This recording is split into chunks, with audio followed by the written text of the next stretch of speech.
Hello, everyone. Today I'm going to be reviewing the AMC anthology series Season 1, The Terror, which aired in 2018 on AMC and is based on the book The Terror by Dan Simmons, which is ultimately partially based on the true historic expedition to the Arctic of two Royal Navy ships. And starting in 1845, HMS Terror and HMS Erebus, which are part of the Discovery Service, which was part of the Royal Navy and sailed to Upper Canada in order to try to find the Northwest Passage in order to secure faster trade routes to the Far East. There was a real expedition mounted in 1845 by the British, captained by Admiral Sir John Franklin, who was a little past his prime, most would say, during that time. And the second in command was Francis Crozier, who was a Irishman, middle-born Irishman, Protestant, but still Irish, who basically, due to being Irish and middle-born, could only rise so far in the Royal Navy, and probably captain was about as high as he could go, which is still pretty high. But that was pretty much as far as he could go. He was probably more suited to be the overall commander of the mission, being that he had been to the Arctic on several other expeditions, and also spoke the local Inuit language, and was an experienced captain in general. Franklin was also an experienced captain and had been to the Arctic, but did not have the knowledge of the local population, sparse as it was. The real two ships, HMS Terror, HMS Erebus was actually the flagship of the fleet, but the show is called The Terror. The show is named after that one for obvious reasons, as well as the book. The book by Dan Simmons is 900 pages long, which I'm planning to hopefully get a copy of it from Santa this year for Christmas and read myself, which I haven't yet. But it is very long, and it is very heavy on nautical terminology and 19th century terminology.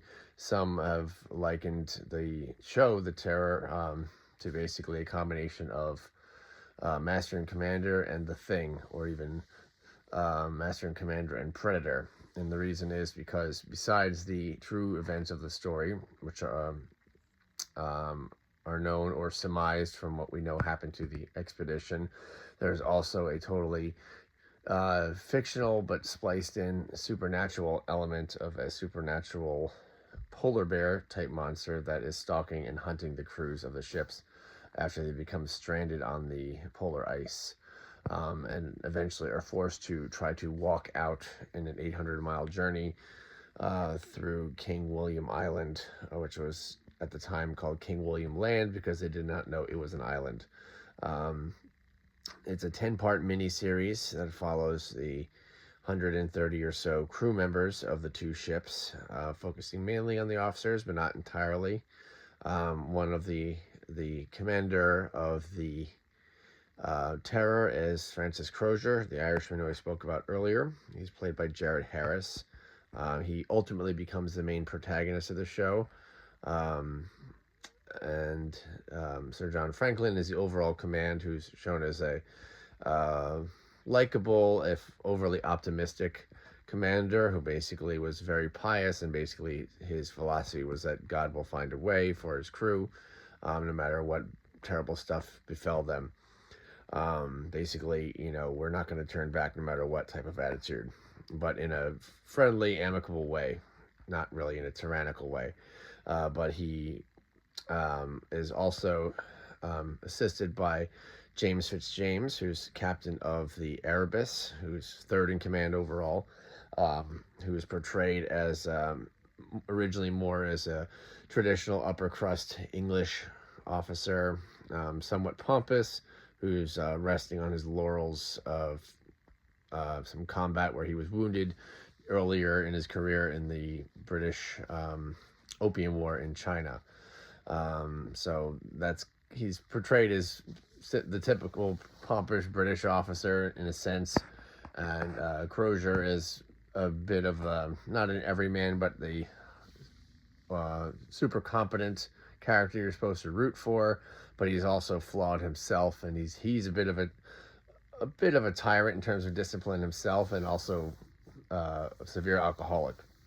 So no one's perfect, and one of the best parts of the show is the relationship between Fitzjames and Crozier, and they're originally at odds, both second and third command under Franklin, but then they develop a true friendship throughout the ordeal, which in real life lasted several years. So it's nothing is artificial or phony in terms of the show, like, oh, now they become friends. It's a very earned relationship, as in it's gradual, and both men do the best that they possibly can for the men. It's very obvious that they both truly care about the men that they are in charge of, and they earn each other's respect and friendship. And that's probably the best single part of the show, is the evolving relationship between Fitzjames and Crozier, and they truly become a team, which is nice, and it's not at all forced or artificial. Fitzjames particularly changes. He becomes a better person. He becomes a better officer, and he gains a lot of humility.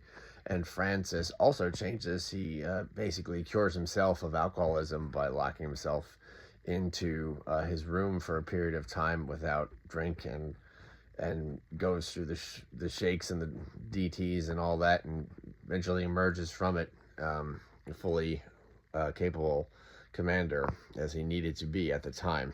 So and the Toonbach is the supernatural, I want to say almost mutated looking polar bear. It seems to be possibly a version of the short-faced bear, which was an ancient or prehistoric version of the polar bear that is now extinct but existed at some time.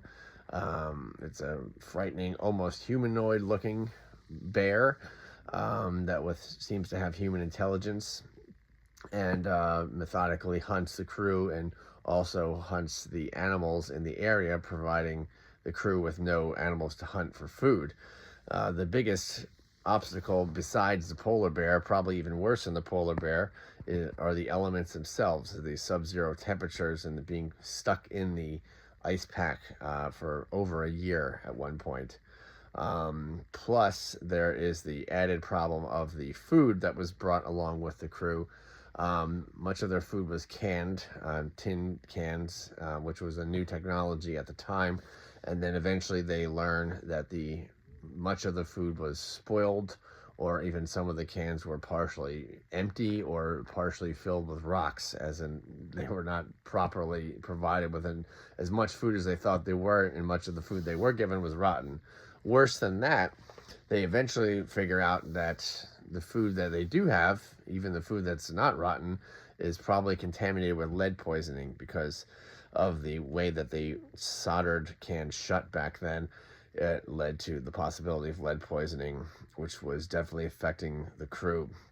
Not to mention the normal expected problem of scurvy, which would occur in long sea voyages under the best circumstances. They brought lemon juice and lime juice with them, but after a certain period of time, the crew learns that it loses its potency, and scurvy starts to set in anyway, in addition to the lead poisoning, in addition to the killer polar bear. So it ends up being a survival horror show primarily. It's supposed to be an anthology series. They made a second season of the Terror Season 2, which has nothing to do with the Royal Navy ship Terror or the Polar Expedition. It's a totally different, separate series, but Terror Season 1 is one that everybody likes and the one that everybody cares about. It's, in terms of history, it's the parts that are supposed to be historical, I should say, as in the not polar bear mutant parts.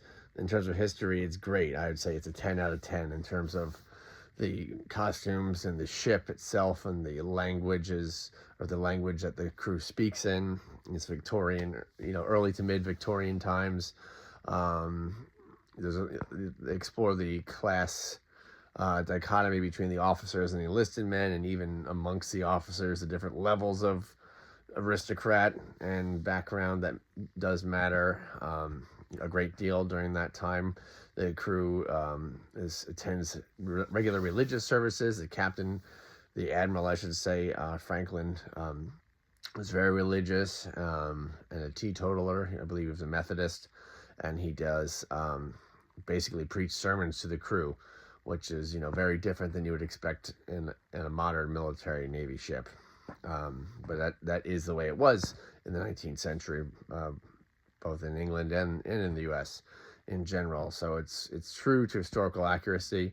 Almost every single character is a white British man, which is very unusual in the modern television landscape, but it would have been the reality of the expedition. So that's nice. It's nice to be historically accurate for a show to actually care about that, despite what's popular.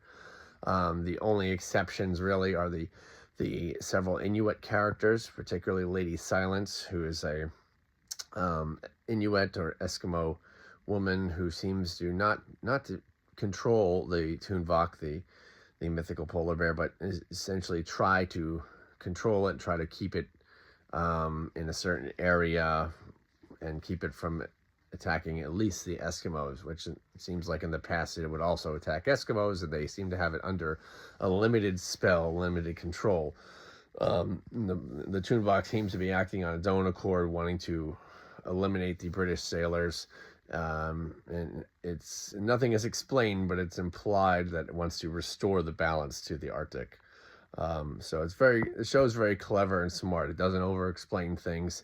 It doesn't make the audience feel stupid. It just shows it's a great example of show not tell. They don't over-explain things, and I recommend it. I recommend anyone who likes horror or nautical adventures or military adventures, because ultimately they are both Navy ships, and pretty much all the characters are Royal Navy sailors, with the exception of a couple Inuit characters. But it's also a great supernatural horror show as well. It's an anthology series on AMC, and I recommend it for anyone who's interested in history or military history or maritime history.